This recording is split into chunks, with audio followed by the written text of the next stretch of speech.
That'll be Yep. like Christmas. Yeah. Yeah, I'm going to actually push some cases. So that'll make me feel really, Nice. and I'm going to push them around the garage. And I think that I might reorganize them on a regular basis. So I feel like I'm actually, doing something. Hey. Hope you got some space that you don't need for a while. By the way, I made the mistake of sharing this on my socials and got quite a few responses of people who are going to join. So awesome. Awesome. Cool. I don't know. I just hope they're sensible people. But what about this is sensible anyway? I mean, Yeah, I got something like 250 likes on my Facebook post. So, Nice. That's great. You're an influencer, Rob. We always joke about being influencers, but you really are an influencer. You're an influencer. Let's see how your numbers go up this week. Right. They'll probably go down having said that. We're on YouTube now, so I should say hello in Hungarian again. Yeah, do that. No, I for learned sure. it after last week. Ziasto, yo este, Whatever. which means That's hello, okay. good evening. That's all I can say. If you say so. There's that great English humor that I've always loved. Love it. How this one's going today. This is great. So how do these things normally kick off? What's the pattern? Here it is. We're there. We're there. Yeah. Well, so anybody's watching, they're listening to this banter now. Yeah. We're already 2 minutes into it. Welcome. Hey, Henry, I think Doug's in the house. Oh, okay. Let me escort him to the stage here with us. Doug, we're sending a runner. We're sending a runner with a pass for you, Doug. Stand by. Come on up, Doug.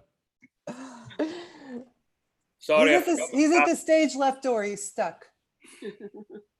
I left my pass in the venue. Security. We hear you, but you're behind the curtain. Yeah.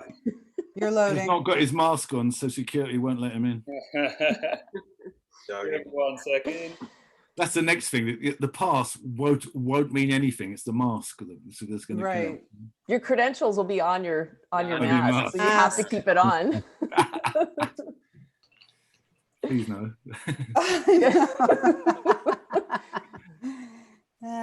This is going to be a good one today. I can tell. I'm looking forward to this one. Me Yeah. too. We're already doing it great. Well, You want me to just kick it off, Doug? Doug, can you hear us? Yeah, I can hear you. Okay, we can hear you too. Your visuals are spinning. I'm loading right now. You're a small pinwheel. We got a good one today, so I'm going to go ahead and kick this off. Thank you, everyone who's been keeping along with us since episode 1. We've made it to webinar number 18 today. Thankful for everyone who's been a part of it and has been following along. We are really excited for today's Thursday with Mr. Rob Hallett. So we're going to kick this off. I'll send it over to Henry and we'll kind of get this thing started. Thanks, Mark. Okay. So a tour starts as an idea, and before you know it, becomes a moving force that changes the world and the lives that comes in contact with it. But have you ever gone on tour and thought, whose idea was this? Today, we're speaking with the architect behind some of the biggest tours in the last 30 years. He's been an agent, a promoter, and a manager. He's former president of international touring at EEG Live and currently the CEO of Robomagic, all the way from the UK, Mr. Rob Hallett. Hello. Hello. Thanks. So, Rob, I'll kick this one off with some questions for you. Can you give us a brief timeline of your background and career and how you got started? I started very young. I was due to go to university a year early at 17 and got bitten by rock and roll. Punk was just happening. We're talking about 1977, 78. Punk was happening. I saw an article in Melody Maker saying that the Sex Pistols couldn't find an agent. So it was called Glitter, and Malcolm McLaren said he couldn't find an agent. So I found the number for Glitter Best, Malcolm's company, called him up and said, I'm an agent, because I'd put in a couple of gigs in pubs in Brighton, but and so I kind of knew what an agent did. So he said, okay, you've got the gig. So I was still living with Mum in Brighton at the time, and there's a magazine called Sounds that was available that had all the phone numbers and listed of the gigs that you could book. So I started phoning around these numbers from Sounds, saying, "Hey, my name is Rob Hallett from Domino Promotions." And I kind of told a white lie. I said I was agent for Southern Brothers and Quiver, who were #1 at the time with Lying in the Arms of Mary. And I said, but they're not available because they're #1. However, I have this new band called the Sex Pistols, who are great, you know. And I booked a bunch of dates, and Malcolm wasn't happy. The group took off. John Jackson, as a proper agent, come along and took them on. And I thought that was going to be kind of the end of a brief career. And then I got a call from a guy called Ron Watts, who managed a band called The Damned, and said, you know, would you like to work with us? I hear you were booking the Pistols, you're no longer doing it. I need someone to book The Damned. So I met with Ron and I started booking The Damned, and that led on to Rita, and that led on to a bunch of punk bands. Briefly, The Clash with Bernie Rhodes, but just as they were falling out, so I went on with Dexys Midnight Runners. And punk actually took me into my pop career because, you know, through The Clash, I met Dexys Midnight Runners, who I became agent for a long time, with Come On Eileen and Gino and all of that.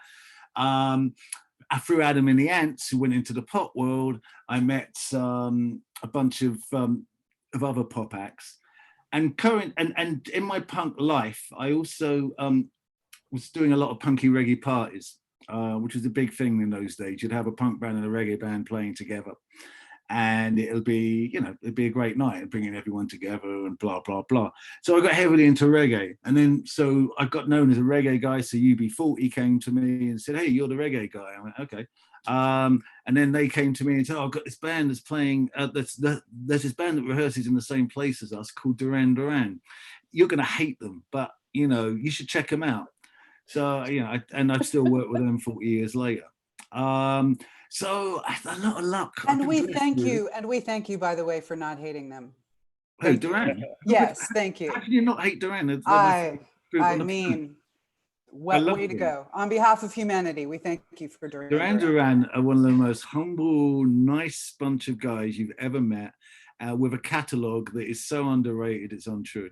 You know, anyway, this is not an advertorial for Duran, my favorite people, but anyway, if it wasn't for them, I probably wouldn't be sitting here, so that's why I have to big them up so much.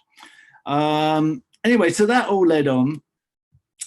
So I came in the 80s, pop and Duran Duran, UB40, Catchy Goo Goo, Dexys Midnight Runners, The Beat, bunch of that British stuff. Then I decided that America was where it's at. So I got on a plane, and I'd persuaded Duran that I was their worldwide agent. You could do that sort of shit in those days because no one knew any different. And so I went around the American agencies, particularly William Morris. I remember sitting with Wayne Forday and saying, okay, look, you want to be Duran Duran's agent. You've got 500 Americans. Give me your Americans for Europe. I'll give you Duran. And so from that day, really, I've been more focused on American talent than UK talent, really.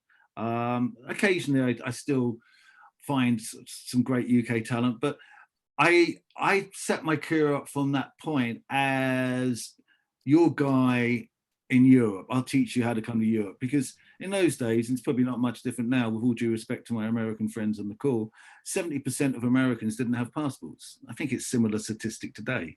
And certainly couldn't tell you the capital city of the average country, you know. And when you're setting these tours up, you guys, the professionals, don't come in. I'm dealing with, a 19-year-old kid from Atlanta with a manager who's 25 and just stopped selling drugs last week, half the time. So, you have to, so I realized very early on that there was a niche for somebody to help guide American artists internationally and to pick up the international check. So that's what I've been doing ever since the late 80s through on, really. Brilliant. And that's great. That draws a link between the US and the UK, and it's something that I experienced when I started touring.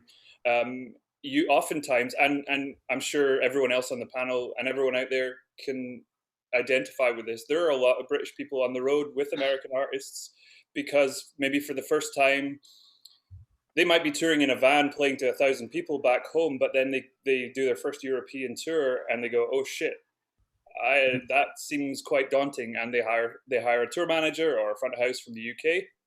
Obviously, the language is consistent. The cultural norms are very similar. And I found when I started out, I was picking up a lot of work with American artists, and they would come to Europe. And if you did a good job with them, you would stick with them. And you'll see all the way through the touring family tree. There's people from the UK and Europe as well. Other places like the Netherlands. Europeans are becoming in more and more in the last decade or so. But I mean, the Brits. I mean, it was the Brits and the Americans that invented rock and roll touring. Really, between the Beatles and Chuck Berry and the Stones and all the great American acts of the '70s. I mean, it was our two countries, the English-speaking world, that invented the game. So it's only natural that we'll have more experienced people from both sides of the pond, UK and America, than other countries would, especially in international touring. Can you pick up the story and just touch through from kind of from there through? I don't know what era you left off in, but take me forward through like the 90s into the 2000s now. Like, yeah. Well, so the 80s. So the 80s was spent like that, and then when Andy Taylor left Duran, he and I bought a recording studio called Trident. We were drunk one night somewhere, and we were talking about what great records, our favorite records, and our favorite records. We went, Hunky Dory is a fantastic album. Some of the Queen stuff. And we're going, hang on, these are all recorded at Trident. Is it for sale? So anyway, in a mad moment, we bought Andy just coming out of Duran, me thinking, I was agent for one of the biggest bands in the world. We all crazy moments. We were young. I was 25 years old. And we bought Trident Studios. And that all went crazy and mad. We lost all our money.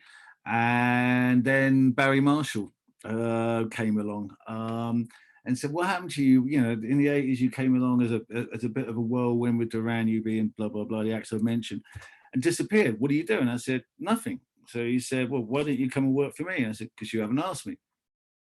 So 6 months of negotiations later, I joined Barry Marshall for 10 years. And Barry really turned me from being an agent into a promoter. And I learned so much from Barry Marshall. He is, a gentleman of this business and probably the best promoter out there. And if it wasn't for him and a couple of other people, Randy Phillips was a major instigator in my career as well. And, I'm now lucky enough to be sitting at Live Nation, which at this point in the world's position is the best place to be. Right. I wanted to shift gears, Rob, and as you've been navigating all of this, I loved everything that you were talking about to kind of open up the turning points of your career. Was there anything that, navigating the highs and lows of this industry, things that were a turning point in your career? Yeah, well, the first one was punk. The next one was Duran.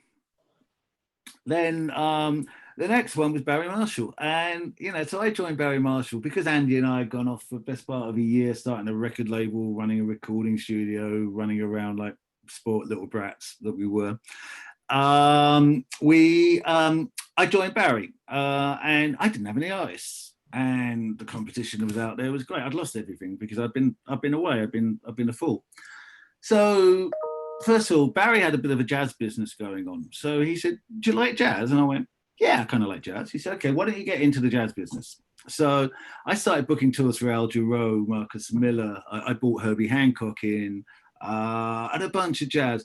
So whilst I was biding my time to get back into pop, find the right act to compete, I built up quite a healthy little jazz business that I thoroughly enjoy, going around the jazz festivals in beautiful parts of the world, Montreux, some of those beautiful Italian villages that they do things in. I remember one particular tour was just Herbie Hancock, Wayne Shorter, and myself in a car going around Italy for 10 days. I mean, it was magical. The concerts were magical. We were chanting before and after. The wine was magical. The night was magical. And, touring in a car with two geniuses. I mean, Herbie Hancock and Wayne Shorter, Jesus, you don't get much better than that. So that was magical. And then came along David Zedek into my life. with an artist called Sam Fox. David's going to kill me for telling this story. So David was agent for Sam Fox, and somehow I was involved with Sam Fox. And so David and I started talking, and we became friendly. Then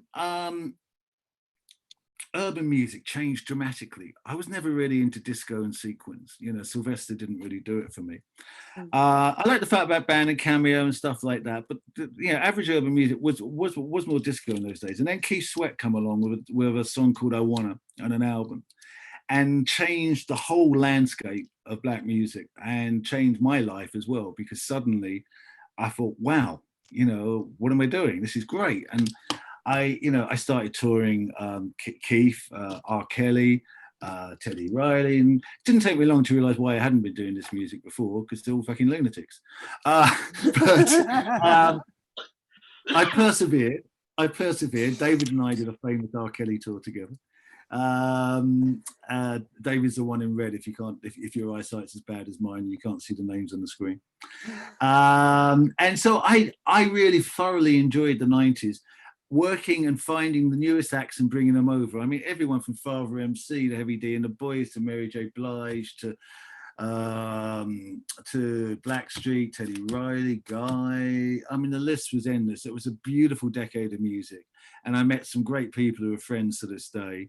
And it really cemented me in another world that probably led to me being able to do Prince and Michael Jackson and the things I went on to, not to mention the fact when I managed Usher, that was an extension of that period, because you know, it all came. I started promoting Usher as a 14-year-old when he first put out the record I Wanna. And so by the time he was 25 and didn't want Mama to manage anymore, I was a friend of the family. So Mama was on my side, Usher was on my side. So Randy Phillips and I found it easier to do the deal to end up being Usher's manager, and another great couple of successful years and fantastic times. So yeah, in a strange way, Keith Sweat, I'll never know that I've got a lot to thank him for, but please don't tell him. I think he's here with us now. Hey, Keith. Not true. It's crazy because it's just like, it sounds like your career, it just kept snowballing, like, you know, and it just kept getting larger. Did it feel like that at the time, that like everything, like the acts and the I'm a bit of a workaholic. And I'm a music fan. I never stop listening to music, you know, and if I've heard it before, I'm less likely to listen to it than if I haven't. So some of my favorite all-time music, I never get to listen to, I'm too busy finding new shit. And that to me is a lifeblood. That's what keeps me young. That's what keeps me excited. That's what gets me up in the morning. You know, I mean, during this whole thing, I found some terrific acts. A young Latino act called Yendri. There's a guy, you know, for want of shorthand, a bit like The Weeknd, called Santino the Saint. There's a guy from Palestine called Tamar that raps like nobody's business, with the fury of someone from that situation. So wonderful. Vince Herbert's an old friend. Again, it's about relationships and networks. And Vince Herbert is an old friend of mine. He wrote No, No, No for Destiny's Child, and I met him when I was promoting Destiny's and later Beyonce. We stayed friends. We got along. Now, because of that relationship and keeping that relationship going, Vince sent me an album last week by a new artist called So. That's blown me away. I mean, I think this is a platinum album. It's not even out yet. To me, it's a platinum album. It's like one of those artists that comes once in a lifetime. So that's my buzz. I mean, working with Prince is fantastic. Working with the Stones is amazing. Working with Michael was an honor. But working with a band like Duran or the Backstreet Boys, or one of the many I've worked with since before the first record come out, to seeing them sell out stadiums and arenas, that's the biggest buzz. That's the most enjoyable thing of this business. That's so great to hear that at this, you know, even at the level that you've reached, that you're still so invested in new music and discovering new music and also giving it a platform. So that's amazing to hear. Do you have to force that process, or you know, the process of discovering new music, or does that just come naturally? It's something I've done since I was a kid, since the radio was on in the kitchen and dancing around to the Beatles. And I think when you grew up on the Beatles, because the Beatles was such a merge of R&B, of blues, of pop, of everything, country, everything, you learn to appreciate everything. And growing up, growing up, I was a weird kid. I went to see the Beatles when I was 5. I saw, and between 5 and 10, I pretty saw all of that generation. I was lucky enough to see Hendrix. I was lucky enough to see Bowie and Ziggy. When you saw this shit, there's no way you're going to do anything else but the music business. It's like, how can you do anything else? And I just, and in those days, as soon as a record be out, I'd be the one queuing outside the record store, waiting for the record to open, because I knew that Hunky Dory was coming out that day, and I wanted to be the first one in there. I didn't want anyone in my school listening to it before me. We didn't have mobile phones or social media in those days. You used to go into school with it on a Monday morning and sort of walk around with it under your arm proudly. So that was all. Yeah. So finding new music has always been something. It was a peer thing when I was a kid. It was like, who had the Led Zeppelin album before the other kid? Who knew about Cat Stevens and who didn't? And, it was like the cooler kids were finding the cool music, and it was like a game. And I kind of been doing it all my life, I guess. I haven't stopped doing that playground stupid game, and it's great. Now, okay, talk to me about, being in the seat of a promoter. From the level of being a promoter of where you've reached, you were able to create a lot of tours, and so these things start as ideas. It starts as a vision. Sometimes it's like it's obvious that okay, a new record coming out, let's gear up for a tour. But a lot of the times it just kind of starts as an idea in your head, and then you take it to fruition. So I want to look at that process for a second, because many of us here in touring, we come way later in the process and don't get to really know what that first idea is like, and where you draw. I guess, like you said, you're choosing music that you love, right? And so how do you choose what kind of a tour, how big, where in the world to send them? How does that stuff happen? It varies from artist to artist. A lot of research, a lot of gut. I work on gut a lot. The most famous example of inventing a tour from nowhere was Leonard Cohen, who didn't have a new record, who hadn't even picked up a guitar for years, didn't have anything going on. And he had some misfortune. I'm not sure, getting to know him after late years, I'm not sure how much the misfortune of his manager misappropriating funds from his account when he was in a Buddhist monastery had to do with his decision to come back. We made that money back in the first tour, and he did another 3 after that. He loved it. The man I met on the first day when I tried to persuade him to tour, and looked like a wizened old man, bent up, grey, miserable. Look at the photos by the end of the tour. Look at the videos. The smiling, energetic. That was one. To think that that is probably the greatest achievement of my life, to be able to bring Leonard Cohen back to the general public and make them realise who the fuck he is, and sit up and notice and realise before he passed away that this is God and you better know it. And I'm really proud of that. But that was a process where I was just determined. I'd worked with some of the biggest acts in the world. I was thought, why can't I work with my favorite artists? So I contacted his lawyer, Robert Corey. I set up a meeting, and we had this meeting in Robert's office, and Leonard comes in, and I said to him that, Leonard, before we start this meeting, I just want to ask you something I've never asked an artist before. Just in case we never talk again and you hate me, can we just do a photo together before we start the meeting? Because I just want to have a photo. I'm fanboy at this point. It's Leonard Cohen, for Christ's sake. So anyway, so we take a photo. And he's kind of, who is this kid? So because to him I'm a kid. He used to call me kid all the time. And so I said that Leonard, I've lived my life by 2 lines from a poem that you wrote before I was born, which is, he refused to lie. He refused to lie like a drunk under the cold tap of fact. And I said, I've lived my life like that. Whenever he's told me I can't do anything, going, nah, rubbish, of course I can, and I'm going to do it. I'm going to fight for that, And then it goes, wow, I've never used that in a song. You really do know my work, don't you? And I went, I'm telling you, I do know half of his poetry, every one of his song lyrics. I could do a 3-hour Leonard Cohen show on my own if only I could sing and play a guitar. Sadly, I can't do either. So cut a long story short, I mean, Leonard had loads of apprehensions. Well, what if I can't play anymore? What if no one wants to see me? So I said, here's what we do, Leonard. We rent out SIR, which is a studio most people on the call would know in Los Angeles, a rehearsal studio. And you can audition musicians as long as it takes. I'll pay the bill. And then if you don't like the musicians, if you can't find the people you want, then we'll forget it. We'll leave as friends and I'll pick up the tab and we tried. Nothing ventured, nothing gained. So he looked at me like I was crazy, which I got used to that look over the tour.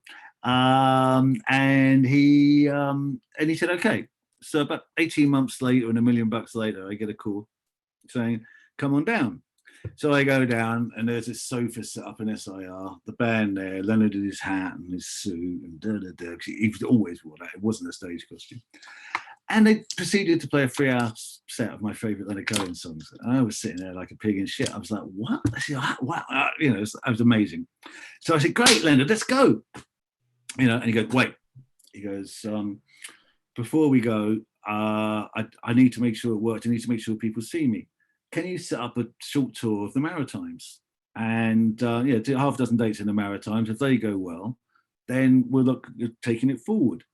And I went, yes, Leonard, of course, anything you want. Walk out of SIR onto Sunset and go, where the fuck are the Maritimes?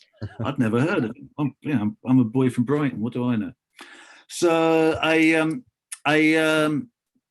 found out what the Maritimes was, and it was Fredericton, it was Moncton, it was Halifax, Goose Green, a couple of others I can't even remember. And so we started. The first we take Fredericton, then we take a New York tour. From the old Leonard Cohen song. So I think that, and then, Leonard, first of all, you can do theatres. And then we did Manchester Opera House. And early on in the tour, after the Maritimes, after you got up for doing shit, because I don't want to bore you with too much detail.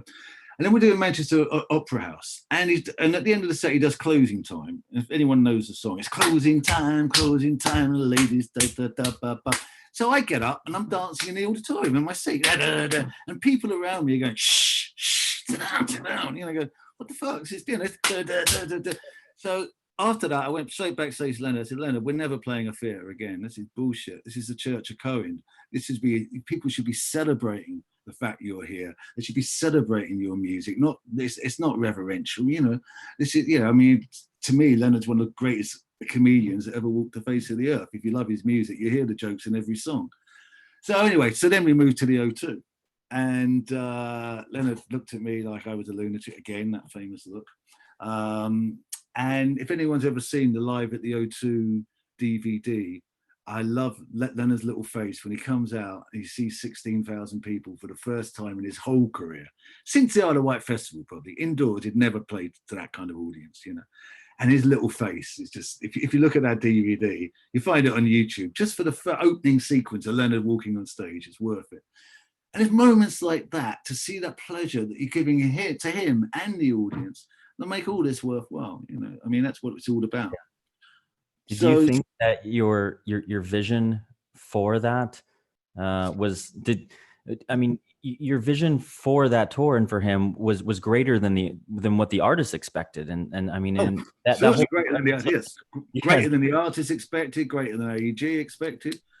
I reported to Randy Phillips in those days, and he thought I was mad. I think he only sanctioned it to shut me up because he knew I'd go on about it forever if he didn't. Did you ever think that you yourself could push your favorite artist further into an iconic status? Like, did you ever think about that? No, it's not because of me. It's because people didn't realize that Leonard was a gigantic iconic status. It's just because he's not on the radio. He disappeared from the general face, but he was that icon. I didn't make him iconic. He was iconic. Everyone, it's just he wasn't in the papers. He wasn't on the radio. He wasn't on TV. But I knew if I loved him so much, I played him so much, my friends loved him. I knew that there must be millions, hundreds of thousands of people who felt the same way. He's not an ordinary artist. So it's not a question of me doing anything apart from reflecting his own glory to the general public, if you want, creating an awareness and helping him bring his music. And I'm particularly proud that he told me himself he probably wouldn't have made another record. And then after he started touring, he made another 3. And the last one particularly is one of my favorites. And if you count the one Adam made from Outtakes, which is also excellent, it's another 4 albums after he said he thought he'd retired because of the touring. So, I mean, but that's rare. I mean, you know, that's just rare. It doesn't happen. It doesn't happen. It's very rare. I love that story, and you told it to us, you know, peek behind the curtain. We had a meeting yesterday, and you told us this story yesterday. And obviously, Leonard Cohen is revered all over the world, but here in Montreal, as I said to you yesterday, he is like the king of Montreal. You know, Yeah. Celine Dion and Leonard Cohen are the unofficial royalty of this city, this province. You can see his. We keep on about Celine, From you know. the U.S. border. So this. When Celine writes a song like Hallelujah, or a song like I don't know, I've got so many. You know, then maybe I'll put her up there with Leonard. Until then, his portrait is all over the city. I love the one on the big building in the middle of town. I spent a couple of hours reading his poetry, sitting underneath that. Yeah, it's magical. Celine's a wonderful artist. I never liked dissing artists, but Leonard Cohen is Leonard Cohen. Well, I think you know, on behalf of everyone here and everyone who's ever appreciated his music, thank you for the work that you put in at that point. Yeah. But I've always liked to do something different. I mean, like as a promoter, we're all chasing the big artists, you know.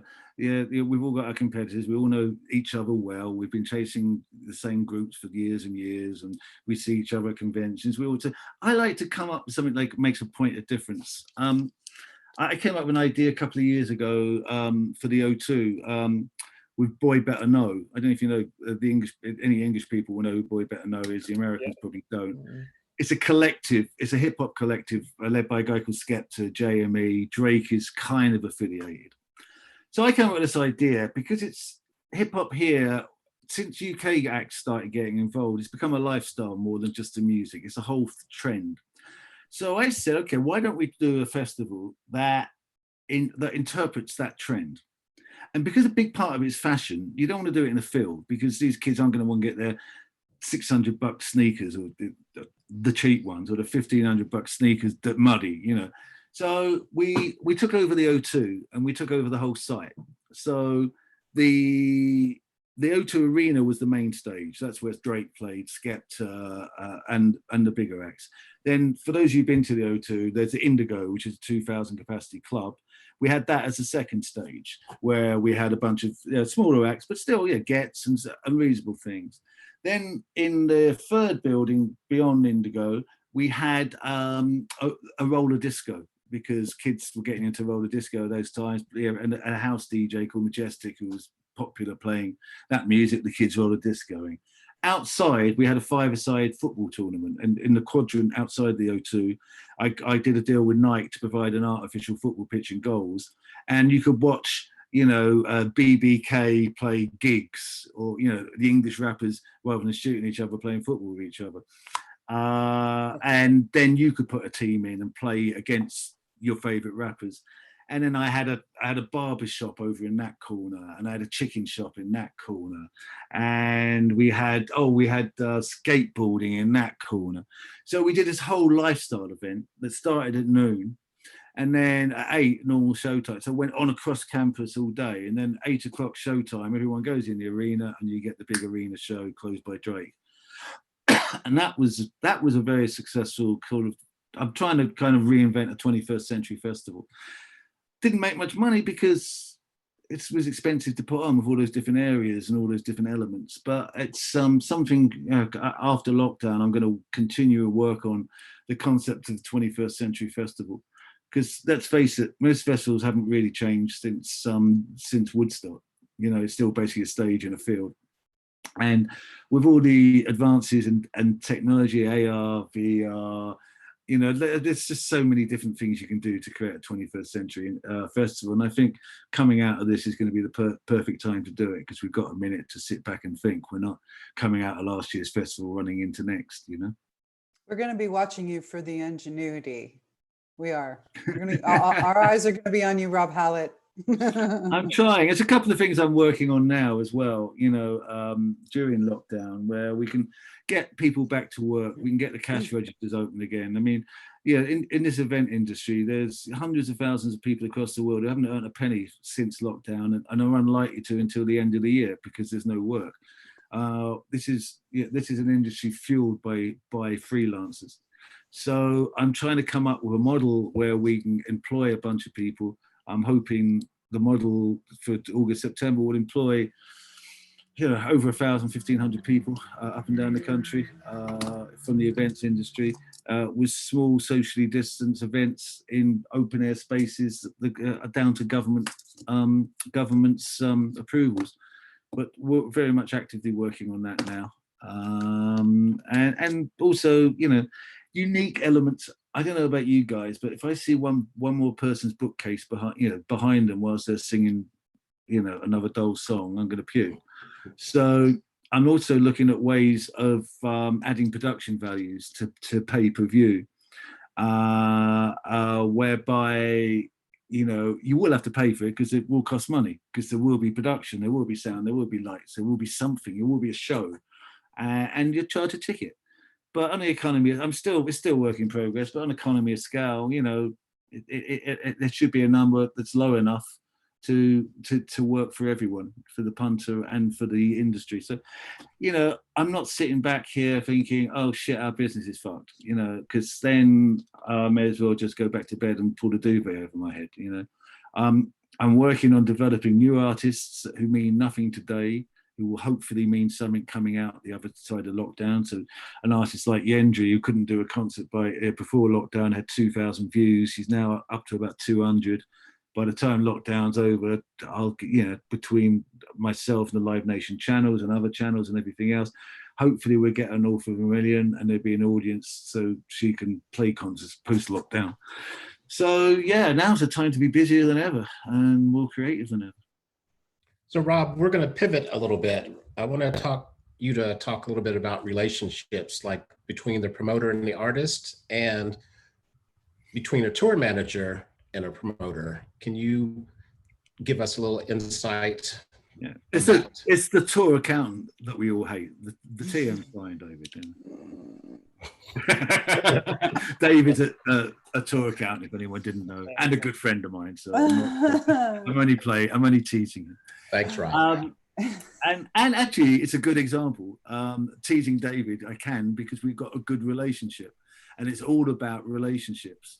Nothing more I like when when a new artist comes to tour, and it's the TM from the last tour, the rigger from the last tour, the sound guy from the last tour.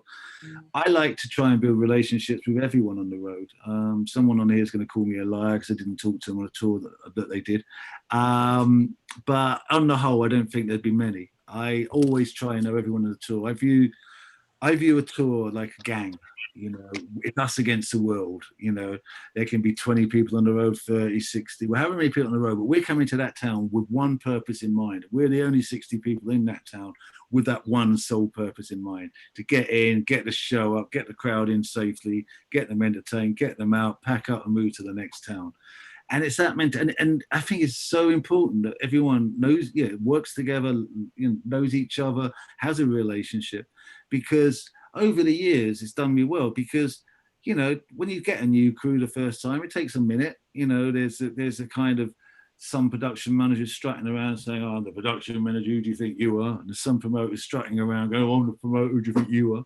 And everyone's trying to, sort of position themselves and lay down the ground rules from the start. But if you know everyone when they walk through the door, there's no need for that.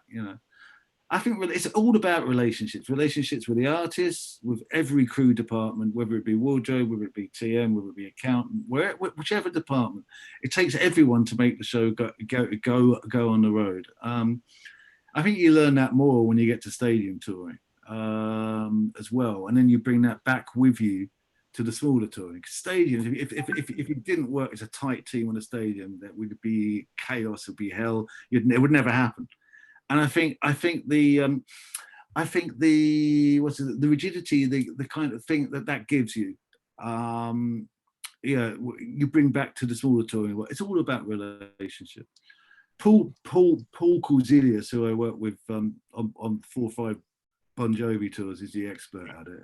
He's a great man, and he's someone that's wonderful to work with. And he walks into a building and it's like large and like, "Hey, Mr. Janitor, I haven't seen you for 5 years. Hey," and it's just, it's a pleasure. So if anyone knows Paul, that's my impersonation. He's super gregarious, he's super, fills up a room. Oh, he's a great guy. Jolly. Yeah. PK is awesome. Yeah. Rob, and it's relationships with people like PK and Dave, 5-1, and everyone else. It's where you look forward to the next tour, So Rob, can you also tell us about, with relationships, can you tell us a little bit of, from a promoter side or a booker side, when a deal is headed down the wrong path, that you just know that it's the wrong kind of situation for an artist? Or yeah, I mean, we've all been on those tours where we've, driven to the buttfuck end of nowhere for 24 hours and get to a building where you can't get the rigging in and you can't get the sound in, and you have to compromise and do a B show rather than an A show, and then no one turns up. What the fuck are we doing here? And it's usually reasons that are beyond everyone's control. I mean, it's, every act is different, but you need to make up a show to get 4 shows in that week to make up, so you can get $500,000 for that week and do not $100,000 light. And so the accountant budget, the guy doing the budget who hasn't got to go sleep on a bus for 24 hours and go up to the arsehole end of nowhere, blah, blah, blah, because he can balance his numbers. Or it could be because there's an extra special deal. There's those kind of deals. Then there's the too good to be true deals that normally are too good to be true, where you follow it, where you chase the money because it's so big you can't not, but you kind of know it's not going to happen. But management would kill you if someone comes up with $2 million offer and you don't see it through to the nth, because it might be real. There might be a Santa Claus. Who knows? But if you don't check it out and follow it through, you're not doing your due diligence. But often some of these dudes can pay a deposit and you go, "Oh no, why has he paid his deposit? This is going to be painful." It's something that happens. It happens less and less. In the 80s and 90s, it would happen much more, much more. It was much more of a Wild West there. But since companies like AEG and Live Nation have come along, I mean, it's some people talk about the corporatization of the business, but it has given it some what's the word I'm looking for? Has given it some balance. It's given it a safety net. People know now that if it's an AEG or Live Nation presents, the concert's going to happen. It's going to be safe. Blah blah blah. And a lot of those cowboy, rich guys who want to impress their girlfriends or their families or their neighbours or their other local farmers, a lot of them have gone away. So the horror stories aren't as often, actually almost named a promoter in Italy then. But there was a horror story of Prince once. I don't know if anyone knows his story. I won't mention names because I don't want to get sued or shot. Where Prince turns up in a city in Italy which remain nameless. And the gear, sucks. It's like hanging from pieces of string, and stuff. And Prince takes one look and says, "I'm not playing this." So basically, the promoter is a bit mafioso and starts freaking out. The show's sold out. Prince is going. Says, "No one's leaving this town. No one's leaving this town until I get my money back. Because I've paid all this money." And so Prince just says, paying the money. So the person involved, which wasn't myself, but I know that I was sort of peripherally involved, said, "Okay." It was I can't remember the amount. It was a bunch of dollar bills. So he cut them in half, gave one half to the local promoter, and and kept the other half. So okay, when our trucks are out of Italy, on the border with the back line and everything else, it sounded like it was local. I'll give you the other half. But until then, you know. So cut a long story short, they met on the border, the trucks got out, the guy got the other half and sat them together and probably went to the bank and held them up until they gave him the money. But shows like that, sadly, are a thing of the past. They were fun. And switching gears a little bit, we talked yesterday a lot about the progression of touring production and how there's been an evolution to larger and larger. How did we get to the monster tour production? How did we get there, and where are we going? God knows how we got there. Thank God. I mean, in a way, March 23rd is a savior for a lot of people. I just think it got technology grew. Artists get more and more creative. They want more than the last one, especially in the current world we live in, where it's all about bling and fashion and who's got the best pair of trainers and who's got the best this is good. Oh, who's got the best video screen? Who's got the best gag? Who's got the most lights? Who's got the most trucks? Who's got this? Who's got that? And I think it's just got a little bit out of control. Oh, Sean Sturge. Why is he calling me a movie? You know Sean Sturge, right? Hang on. Sean, I'm on a call. I'll call you back. Does everyone know Sean Sturge from Eighth Day Sound? Yeah.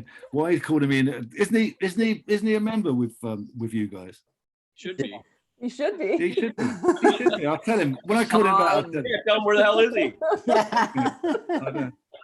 I told you I'm friends with the crew guys as well. Sound guy just happens to call me in the middle of this. Where was I? We were talking about the evolution to larger. Oh yeah. Actually, partly because of people like Sean Sturge selling bigger boxes to their artists to get to increase their income. Actually, I should have kept Sean on the phone. But I mean, technology's grown, so people can, you know. Every artist wants to outdo each other. So we're in this world of bling, you know, we're in this world of the drop where Supreme drops something, it sells out in 2 minutes and you never see it again. So everyone wants to be unique, everyone wants to be different, you know. And so the shows were getting bigger and bigger and bigger, and the ticket prices were getting bigger and bigger and bigger to pay for it. And so we got to the point prior to March 23rd ticket prices getting inaffordable, where it could be somewhere between $700 and $1,000 for a night out to see a band, and it's all going in production. And you know what? 90% of the people in the audience don't give a fuck about the lights or the sound. What they want to see is their heroes on stage singing their favorite songs, you know. And hopefully, coming out of this, people will start to realize that if they can get viewers watching them in front of their bookcases, they can get viewers with a decent production in an arena without having 60 trucks and, you know, the environmental issues of that as well, and everything else. So hopefully this will cause some rationalization of touring going forward, which would mean cheaper tickets, more touring, more acts being able to afford to tour.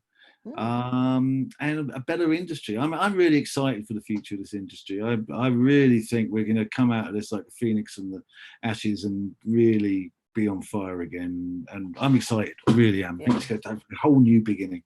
I love that. The moving forward, like this is a positive. We're gonna harness your enthusiasm as we head out of this for sure. Yeah, for sure. Listen, if you're not, if you go into this doom and gloom, then what's the point of getting out of bed in the morning? This is, you know, there's going to be a pent-up aggression. The biggest problem is the economy, and that's what we've got to address. Well, the two things we've got to address is the economy and ticket pricing, and social distancing, and how many people are going to be allowed in a building. And until enough people are allowed in the building to make it practical to open a building, we're going to have to be creative, inventive. We're going to have to look at car parks. We're going to have to look at building sites. We're going to have to look at parks. We're going to have to look anywhere. You know, the live event business will go on, has to go on. It's in people's blood. They love it. And we will find a way to continue through thick and through thin until we're allowed back to how we normally work. Hear, hear. Over to you, Doug.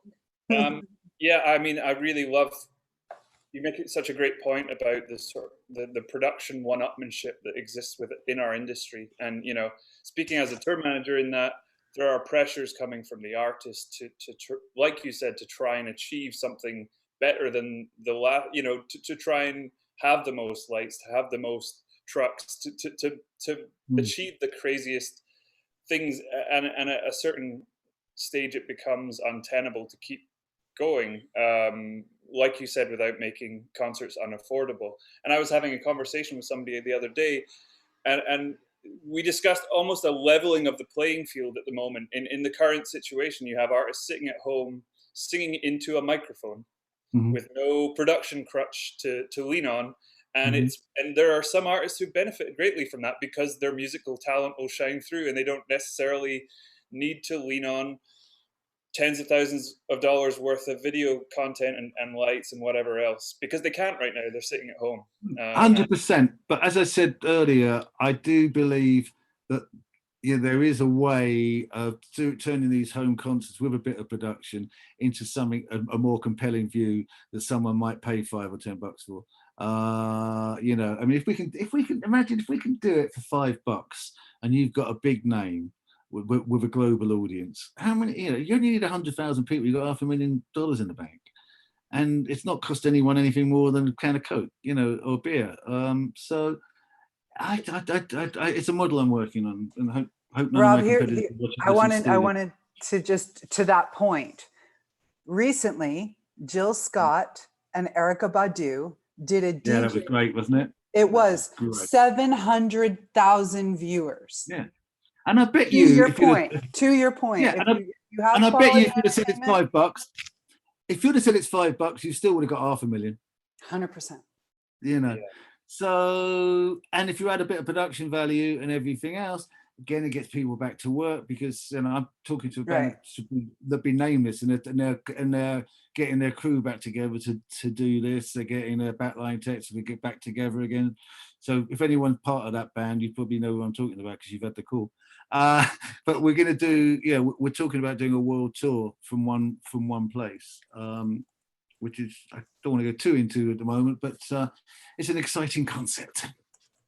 Great, and that kind of leads me neatly into what I wanted to ask you about regarding technology. You know, one thing when we've had these chats with some of the other great people that we've had on our Thursday episodes, we've discussed the before and after the technological mini revolution that happened in the 90s with the internet, smartphones, and everything like that, and kind of tried to get a sense of what life was like before we had so many technological aids in our pocket, in our bag, you know, laptops, smartphones, all the rest of it. Is there anything that sticks out for you as being like, you know, do you have any stories of what life was like pre-internet, pre-smartphone? Yeah. I miss the telex. I was shocked yesterday when I mentioned the telex to this group who was watching. I hope there's more people in the audience who know what a telex is than the guys on the screen, because no one did. But when we were touring in the 80s with Duran Duran, there was no email. There wasn't even a fax machine. I remember when the fax machine came out, Jesus Christ. And there used to be this system where you'd have a typewriter in your office, and the other end would have a typewriter, and it'd have paper in. So someone in your office at this end would type in the message, and it'd come out the other end. And then you would have to type it back and reply. So, yeah, back in the day, 82, 83, touring the States, and you're in a bus for sometimes, in those days, traveling across the bit in the middle, because we were popular on the East Coast and the West Coast, but the bit in the middle was sometimes a problem. So, going across the bit in the middle could take you a couple of days, and then you wouldn't speak to anyone, and you couldn't, you had no phone on the bus, you had no communication. So then you get to the hotel, and there'd be 2 miles of telex paper, where the receptionist is looking at you like you're a crazy man, because she's never seen so much paper in all her life. It's like the telex has had diarrhea, and then you carry it up to your room, and then you sit there for 2 hours talking, dictating replies to your secretary. And in those days, you were allowed to say the word secretary. It wasn't taboo. And you'd sit there 2-3 hours, dictating all the answers, dear Thomas, dear Herman, blah, blah, blah, blah. And then, because of the time difference, you'll wake up in the morning, you'd have another 2 miles of bloody TEDx's to answer before you could get on the bus. Or if you'd overslept like I normally have because we'd had a late night, the bus was leaving, and you had to grab up these TEDx's and sit on the bus frustratingly for another 12 hours, dictating the answers in your head, but you can't actually get them to anyone because there's no communication. So that was interesting. Then the next thing came along was fax, which wasn't much better, to be honest. The difference was the girl in the office typed on a piece of paper and then put it in a photocopier, and it came out the other end. So it was almost more laborious because it was 2 rolls rather than 1 direct roll. But still a similar thing. You couldn't get it on the road, and when you got to where you were going, then sometimes venues would have a fax, but they wouldn't let you use it because it was locked up in the accountant's office, and the accountant's gone home for the weekend. We've all seen that one. So the fax came in, and then there was this thing that the music business little club got together in, and it was the first email, and you had this own little machine, and it had an acoustic coupler. And with the old-fashioned phones, you dialed a number and you got the AOL sound. You put your phone in there, an acoustic coupler, and your screen would come to life for 5 minutes before it got cut off and you had to redial because the connection sucked. And you could do 1-line emails. Couldn't send pictures or characters, but you could do 1 line, hello, how are you? And it would cut off before you actually got to the point. So I think in the end, you'll find a lot of people of my generation are quite rude on emails and just get straight to the point because we still fear getting cut off like we used to be back in the day. So if you get terse emails from me, that's one. And then, I've got pictures of me somewhere with a brick phone, and that was a pain in the ass carrying that around. And then slowly but surely, I was successful I started getting successful around 22, 23, so I could have all the latest tech, and so I was that tech kid. I was the mug carrying the phone in the briefcase to start with. I paid that £1,500 in 1981 to get a fucking briefcase with a phone in that didn't work. Then I got the minute to use it. Yeah. Yeah, exactly. Then I got the brick and the flip and the this and the that and the iPhone 1, 2, 3, 4, 5, 6, 7, 8, 9, 10, 11.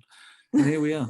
Well, I feel very fortunate to have started my touring career in the age of smartphone and being able to download the venue specs to Master Tour and then airdrop them to everyone on my bus within seconds. But I think... Doug, you haven't lived until you've turned up to a venue and seen it for the first time. Well, that's what I was going to say. I think it was a real... all of the roles were real... They were real art forms back then. You didn't have so many technological aids. It's still an art form. No. But it was... We do stadium tours with about 10 people on the road. The tour manager would be the tour manager, the tour accountant, the production manager, the front of sound guy. It was all one role. You had to wait for settlement until the show had finished because he was doing the sound. We are forever grateful for you paving the way for us new people. Yeah. Do you ever feel like with all the technology these days that you're almost too connected? Like, do you, if you're like, hell no, I like being that connected compared you're to as connected as you want to be. You're as connected as you want to be. You can choose to turn it off, switch off. You don't have to accept every friend request. You don't have to answer every phone call. When Sean Surge calls and you're in the middle of a webinar, Poor Sean. He probably heard you say that you're going to scale back productions, and he was calling in protest. That's probably what it was. Yeah. He is on the call, and he was like, "Hey, hold up, motherfucker!" Yeah, no fucking way, Hallett. Back it up, bro. I need my check. So, Rob, actually, if he's not watching, we'll have to send him the link. For sure, we'll let him watch his rise to stardom on the playback.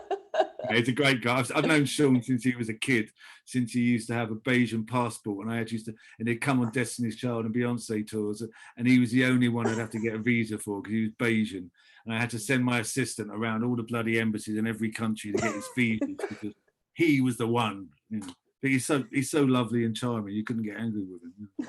Hey, Rob, you're one of, as you touched on before, one of the guys that actually creates talent in this business. And instead of sitting around waiting for the newest thing to rock up and be presented to you on a silver platter, you develop.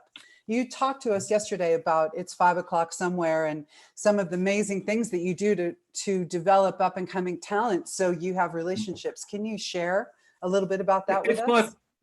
It's 5 o'clock somewhere. It's a jokey title for beer o'clock, which basically means we do it on the Live Nation at Home channel. There's lots of great entertainment and lots of artists doing something, but I wanted to do a point of difference. I wanted to create my own frame, and this will be a Tastemaker club night coming out of this. Once clubs are open, It's 5 o'clock somewhere, it'll be a club night, and it'll be a tastemaker finding new talent.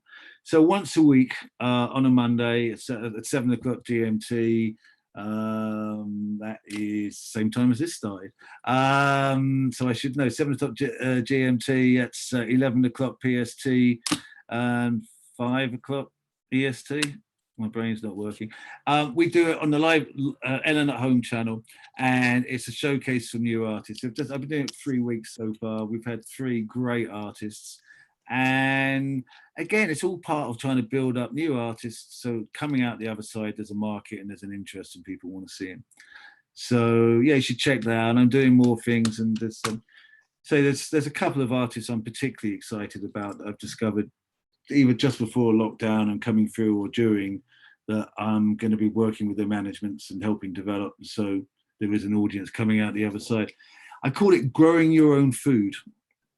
If you grow your own food, if you grow your own food, you haven't got to go out there and overpay for it. Just like right now in the middle of lockdown, I'm growing potatoes, I'm growing kohlrabi, I'm growing beets, I'm growing all sorts in my garden. So I'm growing my own food, so I don't have to rely on the deliveries. Same thing, if I help develop young artists to build, I'm growing my own food, I'm growing my own business, and hopefully loyalty going forward, because rather than checkbook loyalty, which lasts for 2 seconds, you've got actual loyalty from someone because you've helped them and they know from the roots of their career. Anyone can buy a tour, and we see the bigger acts changing from AG to us and back and forth because of the check or whatever. If you get in early and you grow your own food, then people stay loyal. Like what David asked about relationships earlier. It's all about relationships with the TM, with the artist, with the manager, with the agent, with the venue manager, with, to make things run smoothly. It's good relationships. Trying to be civil to people and not be an arsehole, and people want to help you when you come back. Right. And this business practice has obviously worked, the holistic grow your own food approach, which is brilliant. And the paycheck loyalty thing, that is real. Paycheck loyalty, that's a different thing than actually working with someone over the course of a career and developing loyalty. You clearly have been able to do that. When you start talking about the early days of the Sex Pistols, Duran Duran, Adam Ant, those are artists that today are legends. I still work with Duran to this day, 40 years later. I still work with Culture Club to this day, 40 years later. I pride myself on artist relationships. I mean, Backstreet Boys is probably 20 years now. Backstreet Men. But, I pride myself on relationships. And it tends to be, I'm still working with Randy Phillips on Why Don't We? Right. And for those folks who are new to the business, Randy Phillips was the head of AEG Concerts West. Is he still in that role there? He moved on, yeah? He's in management now. He's managing He's got Usher? Why Don't We? No, he hasn't got Usher. He's got Why Don't We? And he's working with Benny Medina on Jennifer Lopez. Oh, right on. Good for him. Randy Phillips has been a figurehead for years and years and years, and in the West Coast of America concert, and then globally as AEG sort of. Randy and I first started working together in 1985 when Andy Taylor left Duran Duran, and I was the manager outside of America, and Randy was the manager inside. And ever since then, we've done Rod Stewart together. I mean, of course, he was the CEO of AEG when I was the president of International for 10 years. So we did the whole Prince thing together, the Michael Jackson thing. I mean, Randy and I have been item for years. And actually, with Randy's reputation, that's probably the wrong choice of words. No, he's one of my closest friends, and I love him to death. And we are working on a couple of projects now. Why don't we? And Jennifer. So it's it's all about relationships, and that's been a nearly a 40-year relationship as well, with different artists along the way. So Rob, 2 questions for you again. Can you tell us who were some of your mentors when you were growing up? And could you please share the Bow Wow Wow story that you shared with us? Okay. Well, Malcolm McLaren was always a bit of a mentor for me. Although I messed up the Pistols' first opportunity, Malcolm, I know for some reason took to me, and we kept in touch. And he came up with a band called Bow Wow Wow, fronted by a girl called Annabella Lewin. And we wanted to do something different, not just play the same old punk clubs as everyone else. So he asked me for ideas, and I came up with an idea. Now, bear in mind, this was been, I must have been 18, 19 at this point, 19. And so I came up with the idea of putting a fun fair into the Rainbow in Finsbury Park Astoria was called before, and the Rainbow. So I put in a fun fair. We had these stalls. We had bounce the ball in to win a goldfish, catch a thing and see what's on. Yeah, nothing dangerous, just little fun fair things. And in the corner by the stage, we had a Helter Skelter. God, every time I put my arm up, you see a Liverpool shirt. That's really bad in Stamford Bridge. I've got to sort my camera out. Stamford Bridge, not Liverpool. And anyway, so we had this Helter Skelter on the corner of the stage, and Annabella Lewin started the set at the top of the Helter Skelter. And then the song was here, Louie, Louie, Louie, you love me, Louis Couture's make love to me, boom! And she'd come down the Helter Skelter on stage, and off the show went. And it was great. It got great reviews. It's probably online. Actually, there's probably no film online, no phone. There's some reviews I found once online. Anyway, and then I worked with Malcolm on a girl group called Junk that were all Chinese, which is why they're called Junk, because Malcolm had this idea of the Asian society taking over and the amount of Chinese coming to Europe. So let's have a Chinese girl band. And he put this band together and called them Junk. I helped him with that. Was sadly the last thing that I was talking to him about. So yeah, Malcolm was an early one. Barry Marshall, I've already mentioned, was a great one. Randy Phillips, we've already mentioned. And just for those who are new to the business, Barry Marshall is an English promoter who runs Martial Arts, who is Paul McCartney's promoter of record forever, amongst other things. Amongst other, I mean, Barry's yeah, yeah. One of the few promoters older than me. I admire people like Louis Messina when I was at AEG. Superb promoter, very thorough, knows what he's doing. And now, in the midst of this, I was very fortunate to be able to do a deal, having come through AEG, Martial Arts, Mean Fiddler. Vince Power was another very influential man in my career when he gave me a directorship in the early days at Mean Fiddler. And gave me shares, and we took it public. And when it was sold to Live Nation, I did very well, thank you, Vince. And now I've just been blessed. It's like someone's watching over me. Now, after leaving AEG, I set up Robomagic, and 2 years in, I managed to make an arrangement with Live Nation to take over the company. So now I'm in the perfect place to help reinvent the business, sitting there at the world's largest promoter with just some great people who are really good at what they do. I mean, Arthur Vogel's sitting there, Brad Wavra's sitting there, Steve Herman's sitting there. So I can't think of a better place to be right now than with that group of people trying to, and it's not just crap because he's the boss. The way that Michael Rapino's handling this, I have to take my hat off to him. He's keeping 24,000 Live Nation employees employed. He's keeping the doors open with no income. I'm very fortunate to be where I am now. And I think, as I say, this is a whole new beginning. And I wish that Liverpool shirt would get the fuck off my screen. And I'm very fortunate to be in a whole new beginning. So I'm very fortunate to be where I am. with, you know, and help with a great group of people who my current mentors, colleagues, where we're working together to try and get through this and bring it out the other side. And as I say, I mean, you know, I love the fact that we started, well, not me personally, that Live Nation has started the Crew Nation initiative, you know, supporting and recognizing people. Yeah, so I've been blessed in my life, and I've landed at the right place at the right time now. So I'm a very lucky man. Great. Thanks, Rob. What do you think for our students out there? What do you kind of see as things My moving son, forward? I think my son's watching. Sorry, I think my son's watching. He's sending me texts. Sorry,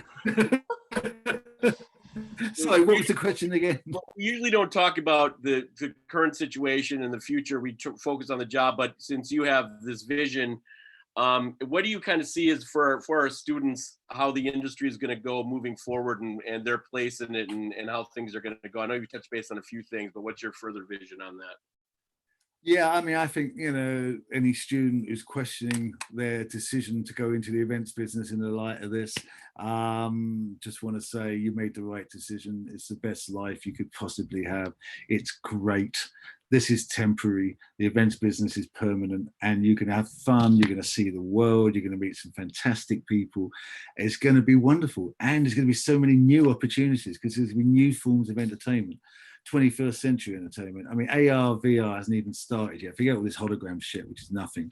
Once you get into real AR and VR and the tech and the possibilities of that, then you're going to see proper shows, not a one-dimensional Roy Orbison singing in mono. You're going to see proper shows, you know, and really exciting, innovative events. Shows, I think, are going to get more interesting. I think with the combination of protecting the environment and social distancing and everything else is gonna make the landscape for shows very interesting, very exciting. And you know, if I was 19 again, I'd love to be starting the journey because there is so much more to come. I mean, you know, if you look, the worst, 100 years ago, we had something called Spanish flu, right, that lasted for 2 years and killed 80 million people. But we didn't have the science we've got. We had troops moving all over the world, carrying it with them, blah, blah, blah. So that's 2 years. And then the world got back to normal, and most people don't even know it ever happened, you know. And history is littered with these pandemics, going back to the plague. They always happen. This is nothing new. It's just our generation is new. And so no one knows about it. You know, by 2022, we'd all be sitting here going, wow, do you remember 2020 and 2021? Bit funky with a bag, yeah, go, you know. So it's going to be a couple of funky years, but those of us who are proactive and working towards the future will be the ones that will reap the benefits. And for you kids studying it now and coming in, it's great opportunities because you haven't got all our old habits as luggage. You can reinvent the business itself. You've got an opportunity here that like it's 1950 again and it's all starting. So I think it's very exciting. I wish I was a student. I still am actually. I have to learn every day, but I wish I was young enough. That's really, I mean, thank you so much for bringing such a positive spin. As Jim said, we haven't really been touching on, you know, the current state of affairs and moving forward because we just don't have answers. So we haven't put it in the grinder to grind it up for our students because there's so much actual knowledge we can pass on to them. But we really appreciate you. It's up to us. It's up to us to create the answers. No one has the answers. You know, Adrian, we're all guessing. We're all this hasn't happened in our lifetime. We're gonna have a recession that hasn't happened for 300 years. We've got a pandemic that hasn't happened for 100 years.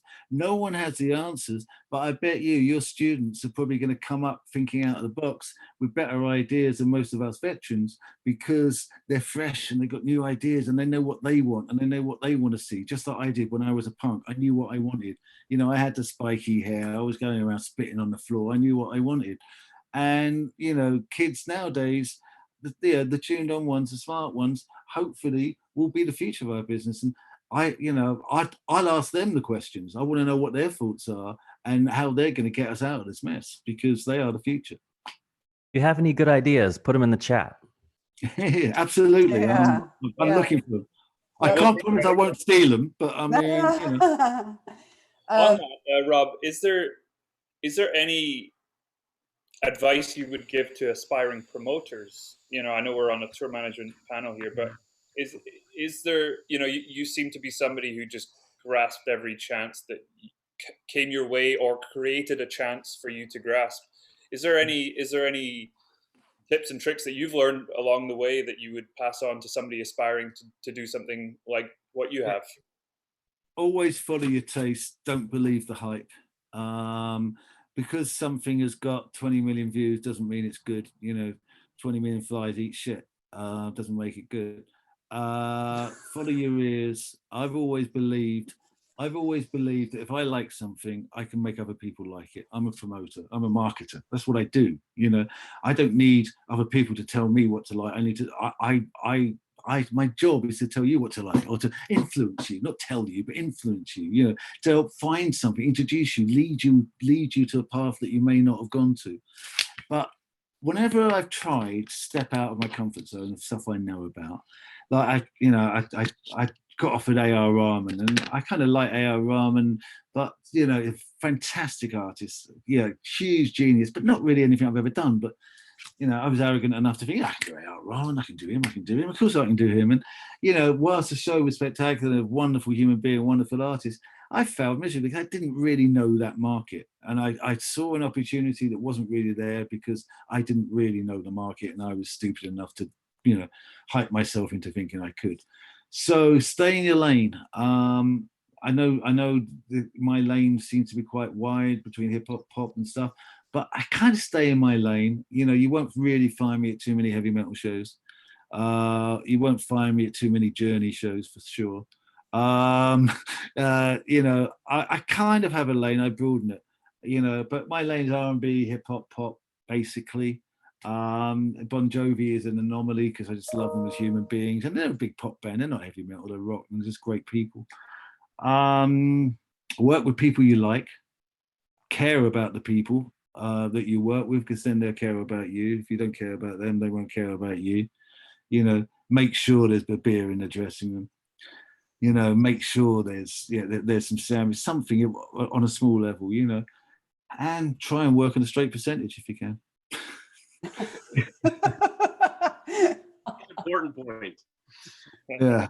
Try not to offer guarantees in the early days, because that'll lead you on a rocky road. When I first started, I was doing 50-50 door deals at my local pub in Brighton.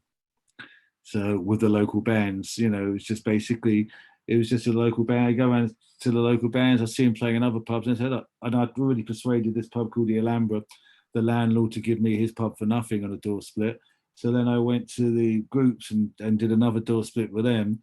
So I ended up with about 10-15% of the door, and the other went to the other. But I never lost a penny. You know, some I mean, it's only 30 pence on the door. So, you know, some weeks I would make 2 or 3 quid. Some weeks I'd make nothing. But I was in the music business. You know.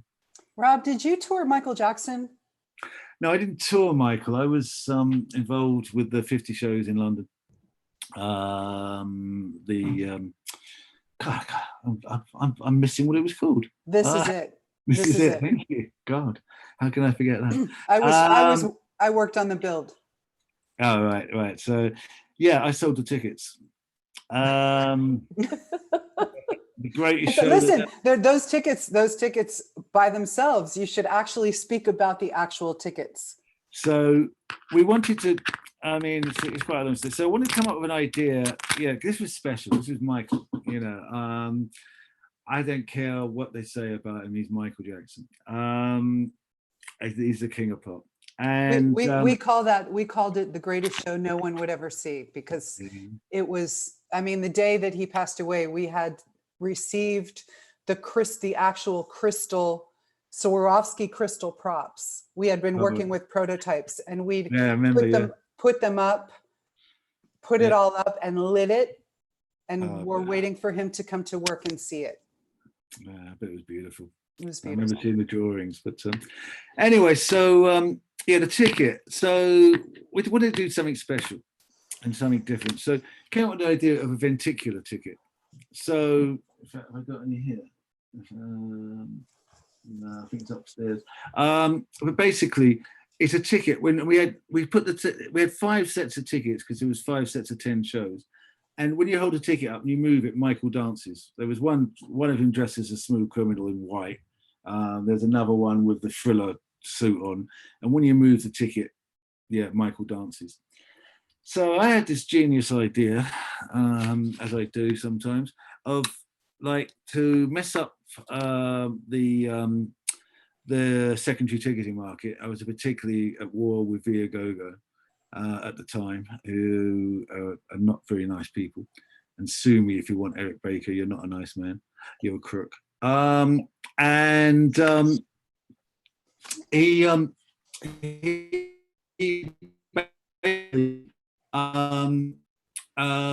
weren't going to send the tickets out until 7 days before the event, so they wouldn't have time to put them into the system and turn them around at Viagogo. So we were messing up the secondary market. Michael passed away 10 days before the first show, so sadly we hadn't managed to get the tickets out as yet. So I still believe the 1 million tickets I sold, we probably wouldn't have had a refund if everyone had had that ticket in their hands. We could have kept the money. I came up with the idea of going out to market and say, look, you can either have your money back or you can have the ticket, but there's no discount on not seeing the show, but you can have your ticket. So surprisingly, 100,000 people took up that offer. So we managed to retain some income against the costs because, of course, as you know yourself, Adrian, the money spent at the show at that point was fortunes. I mean, it's a matter of record. We were about 30 million in. It's not something I'm telling out of school.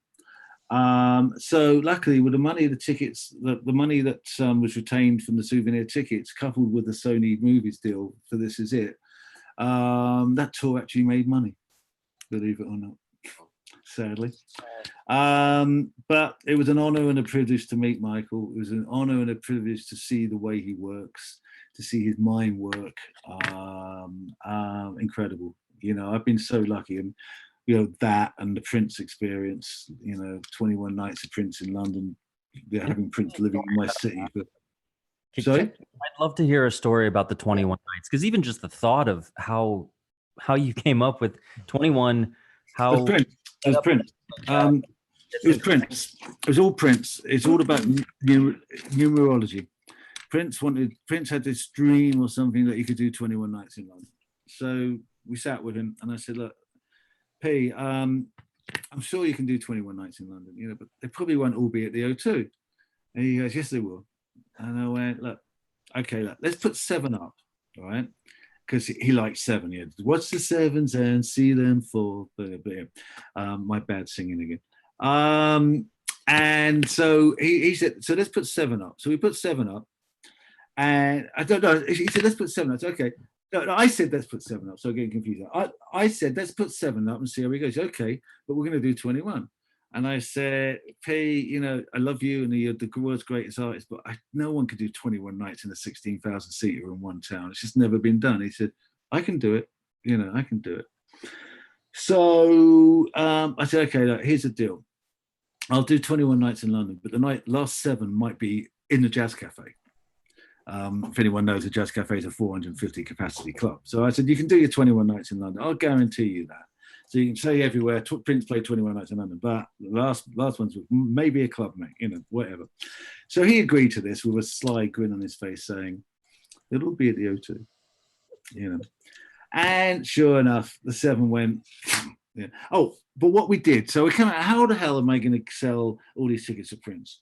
So at the time, newspapers were giving away CDs in the UK on the Sunday editions. Usually some old greatest hits thing from the 60s, some piece of rubbish, So I said to P, how about we give away some old tracks, to re-stimulate interest with a mail on Sunday. It goes into 3 million homes. Let's put together a greatest hits compilation. Everyone's got them anyway. You're not losing any money. I'll get them to pay you, and happy days. And then we launched the shows. So he says, no, I don't want to do that. He says, I want to give them my new album that isn't out yet. I went, wow, okay, that's interesting. He said, let's get the free. So basically, cut a long story short, I did a deal with the Mail on Sunday, and he got $1 million for the album Planet Earth. At that day, at that point in his career, he probably would have done 100,000 albums in the UK, maybe, and he was on a Bucker record. So he got 100 grand. You know, he would have got 100 grand and then packaging deductions and broken goods, even though it wasn't digital in those days. With all the deductions, he would have got less than 100 grand, and he got $1 million. Rob Stringer went mad at me and said, you know, we were giving away music, and we had to drop. Yeah, they were going to drop Prince for the UK if he did it, and everything else. And I got interviewed by Music Week after a boozy lunch. And and I said, "Oh fuck, Sony, they're just a real estate company. You know, the BlackRock in New York, all these, I'm not giving music away. I made Prince money. In fact, they're giving music away. They're selling Leonard Cohen's various positions £2.39 retail and telling him he can't get a royalty because it's a promotional price. Yeah, a promotion for who? Leonard was 78 at this point. Anyway, Music Week went on and they printed every fuck that I said in the interview, So this interview came out with, every sentence with a few F's in it. So I walk into the building the day it comes out and P's standing there and he comes up to me and he goes, like this, And I went, oh, I'm sorry, P. I know what you're talking about, man. I'm sorry. It's just my passion. I believe in your cause. I was fighting for you, man. And he says, Rob, I get it, but cussing is like plaque to the blood. It will rot you away. So that's my favorite Prince story. I didn't refer to the title of one of his most famous songs about sexy mothers, but anyway, yeah. Got to see, well, when he did what was it, 20 nights or 21 nights at the Forum here? He did. Yeah, He did. I got to go with those. It was amazing. I went 5 times and I paid every time. I went right through the front door, happy as could be, like a punter, every single time, 5 times. The 21 nights in London, I went 40 times. Did he do the after party? He did the after party every night but 2. But I had to be there the 2 nights he didn't turn up. And one night he didn't want to do it. And Dr. John had been playing the Indigo previously.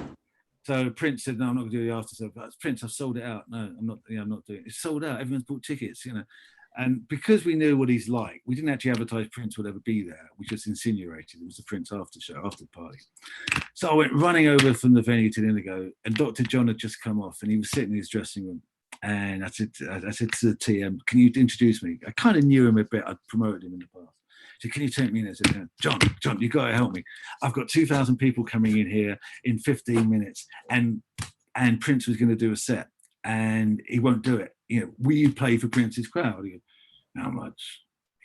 And I came up with a number, and okay, I'll do it.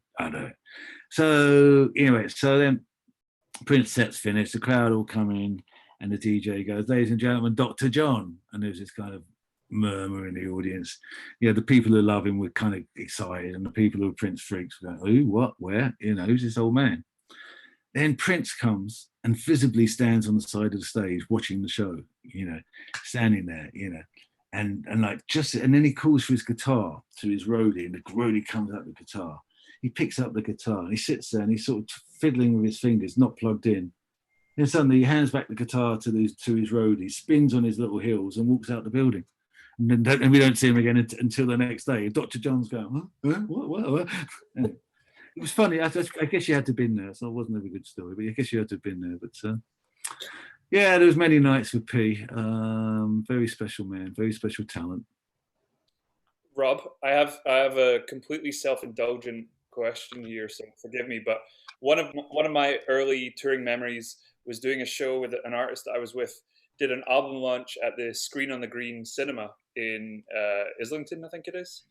Yeah, that's where Sex Pistols played one of their first concerts. Well, right in the door, in a glass case, is a hand-drawn flyer for a show that cost 50 pence entry. It was Sex Pistols, the Buzzcocks, and the Clash. Yeah. Was that? And sadly, I wish I could say it was my show. I was there, but it wasn't my show, sadly. I was I just think in I awe of think- that hand-drawn flyer of that lineup. It is incredible. Yeah, I think John Curd was the promoter of that.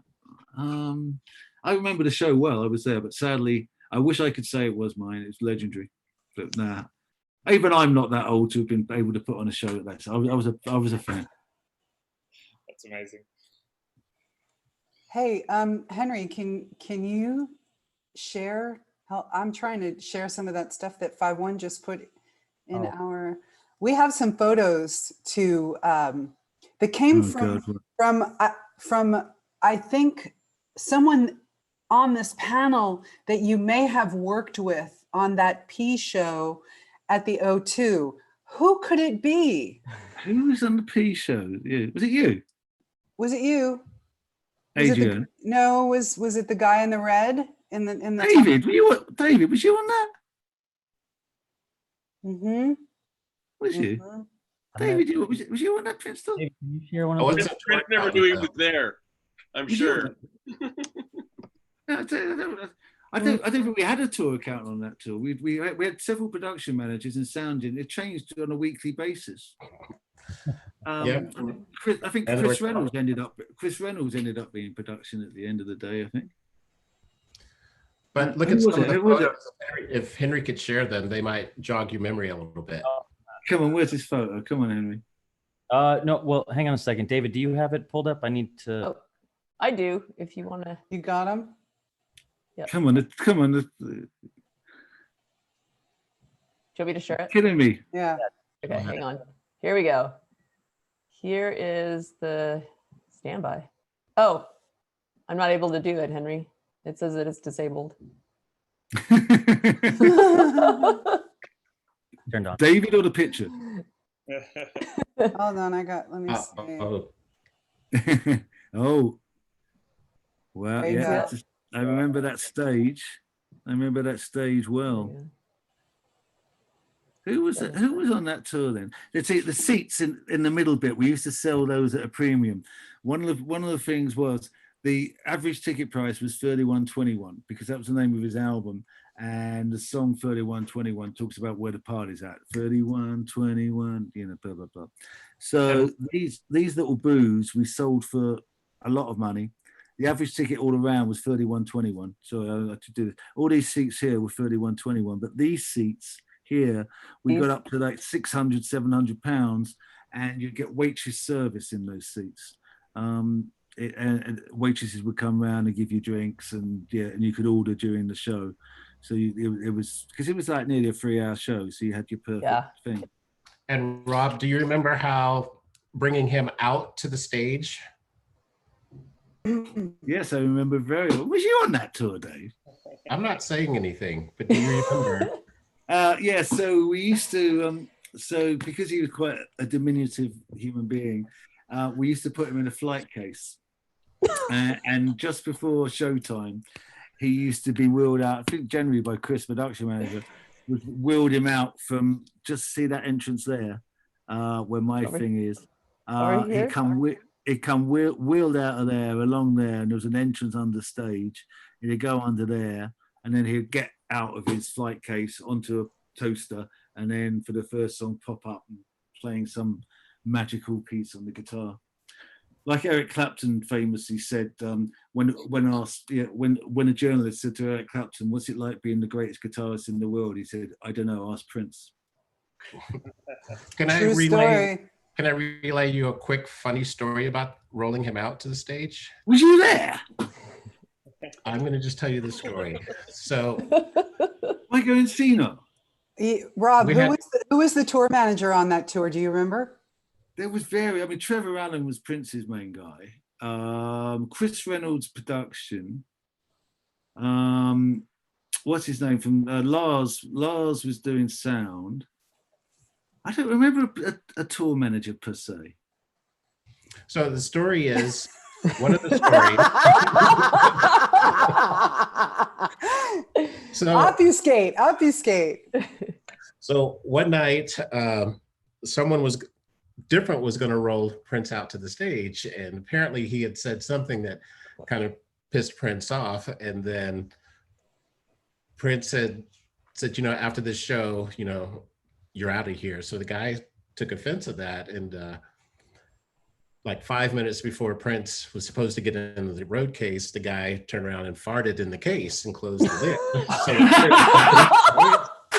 So when Prince that was you. That was you, was it? No. So when Prince got in the case, he did one of these faces that he was famous for, and they closed up the case and rolled him under the stage. And he got to the stage, he was like, he's definitely out of here. So I'll just never remember that. You saw that face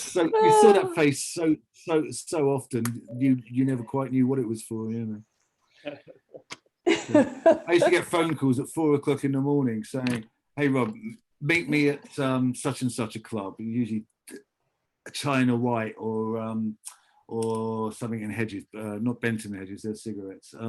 They're both clubs went out. So he'd call me up, it's like 2 in the morning, 3 in the morning, and I'd get there, and him and Trevor would be there, and it sit me down. It called a waiter over and told me to order a drink. Then wouldn't say another word to me all night, and then all night, all morning. And if a pretty girl come past, he'd just tap me, hey, and you go, oh yeah, nice, then you carry on, and then a couple of minutes later, and then we're going, and that was it. It was like bizarre for 2 or 3 months of my life, but magical. I did it. I've seen that. I've seen that look so many times, and that is the kind of look that's how Prince looked during the 21 nights. Actually, that's around the same period. So I'm very familiar with that. That was perfect. Yeah. This has been so fantastic, Rob. Thank you so much for coming and livening up our Thursdays. Pleasure. It's always good to chat. It's been it's good to see you guys, and I can't wait to get back out and see everyone on the road. As I said yesterday, the word crisis in Chinese is 2 symbols. The first one means danger, and the second one means opportunity. So I'm focusing on the second one. This is an opportunity for us to reinvent this business and come out bigger, stronger, more environmentally friendly, which is important, on the other side, because we're all forgetting the environment. COVID will come and go. Sadly, the environment will just go unless we do something about it. So let's not forget that. And in this new model of touring, let's try and make it environmentally clean. Let's stop bands taking bottles of plastic water on stage. Let's make sure that promoters and buildings are recycling.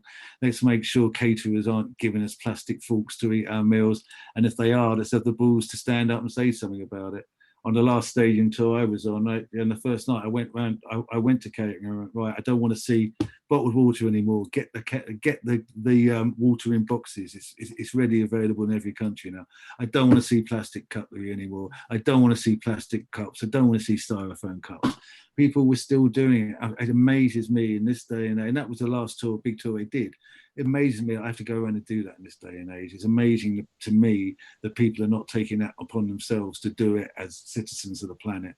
Why anyone would even think of buying 1,000 plastic forks to take on tour is just beyond me. So let's not all get bogged down in COVID. That's, this business will go on for another 100 years after COVID. And let's make sure in a way that is caring and responsible, and we can be part of the solution and not part of the problem. We hope to see you soon, Rob. Stay Stay well. Pleasure. Looking forward to seeing you guys. Our industry is better because you're in it. So thank you for sharing. I wouldn't go that far, but thank you, Mark. Have a great weekend, everybody. We'll see you on Monday where we're doing a class on Promo 101. So have a great weekend. We'll see you there. See you I'll on probably Monday. join. Happy Memorial Day, I'm just everyone. looking at all these messages. I didn't see them before because my eyesight's so bad. Everyone have a great weekend. Thanks for all the messages, guys. Thanks. Bye. Bye.